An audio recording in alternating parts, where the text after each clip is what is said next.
Hello and welcome to the Becker Private Equity and the Becker Business Podcast. My name is Chanel Bunger, and today I'm excited to speak with regular guest Liz Hutson, Principal Consultant and owner at EGH LLC, who joins us today to discuss the topic of the importance of buy-in during change. Liz, thank you as always for joining me.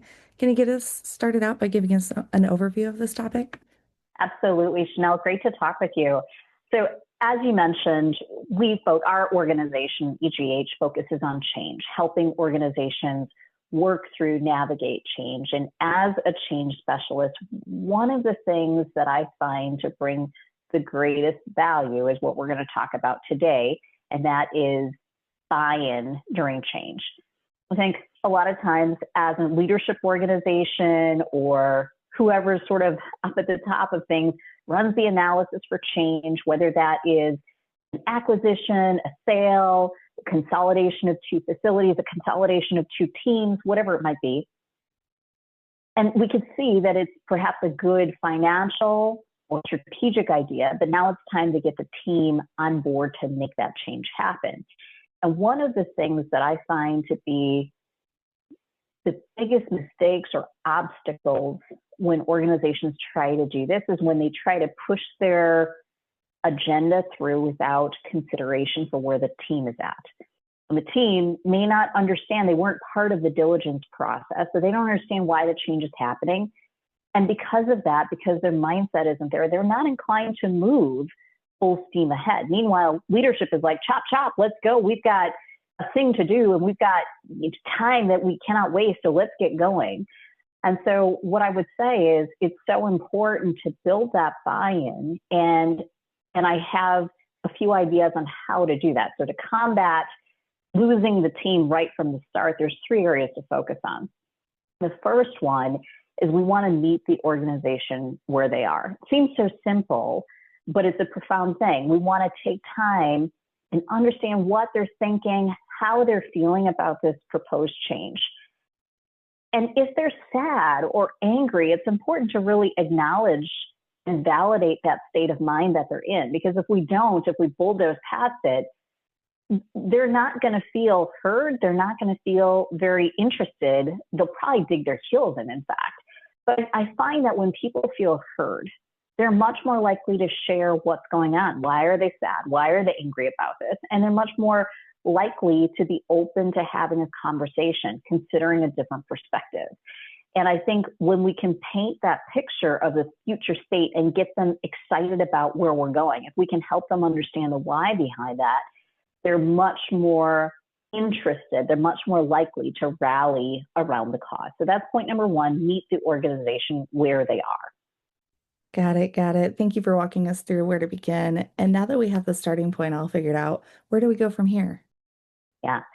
Second point on this is you want to gather insights from those stakeholders. So from all the different team members that are part of this, that have been doing things the way they've been doing it before, we want to gather the subject matter experts, the stakeholders, the team members, all of them, get their perspective on what they feel like is going well right now. We don't want to, in the process of change, we don't want to lose sight of what has made the organization uniquely good at what they do because of this change, right? How do we keep those bright spots? How do we highlight those bright spots, keep them going, but then navigate through and move forward? Those people will also be able to give you some insights on what are some of the watch outs, right? Perhaps some of the reasons they're feeling a little bit anxious about the change.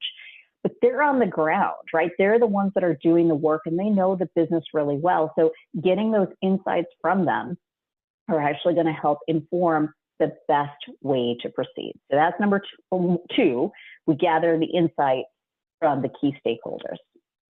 Okay, so we've met the organization where they are and gathered insights from key stakeholders. What's that last step that we're missing? The last point is bringing that team together to build the future state path together. Because when the team helps with creating the future state, a few things happen. One, it's going to be built. That plan is going to be built knowing the pitfalls and knowing how to work around them. So it's a much more solid plan because the ones on the ground are the ones that can see it very clearly. They're going to help with creating that plan. The other thing is when the team helps with building that plan for the future state, they're much more excited about where they're going.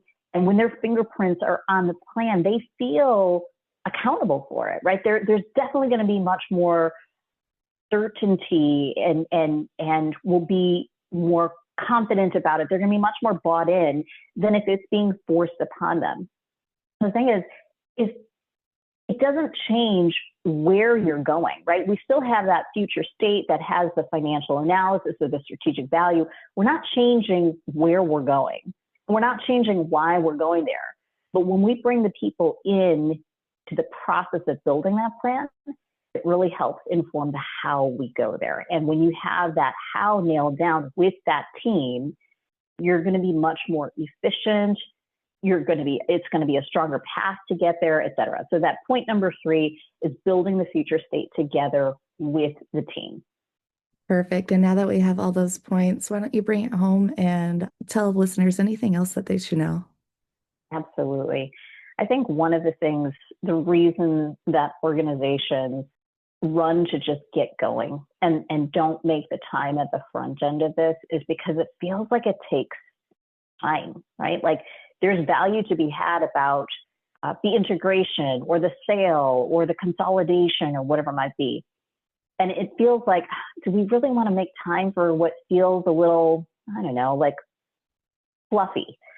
And it's true, it does take a little bit longer at the start, but net, when you look at it over time, it actually saves time through the overall process. Not only does going this route help reduce the resistance of the organization to moving forward, it actually builds much stronger morale.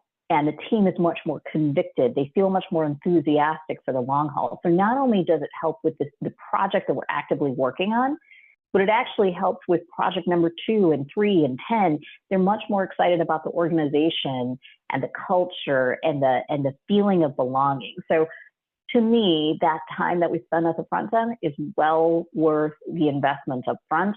And the dosing that we have it through is well worth it because it really makes for a much more strong, not only project, but organization overall. Absolutely. Well, Liz, I want to thank you as always for joining me today and for sharing your insights on the Becker Business and Becker Private Equity podcast. Thank you so much. Thank you so much. Great to talk with you.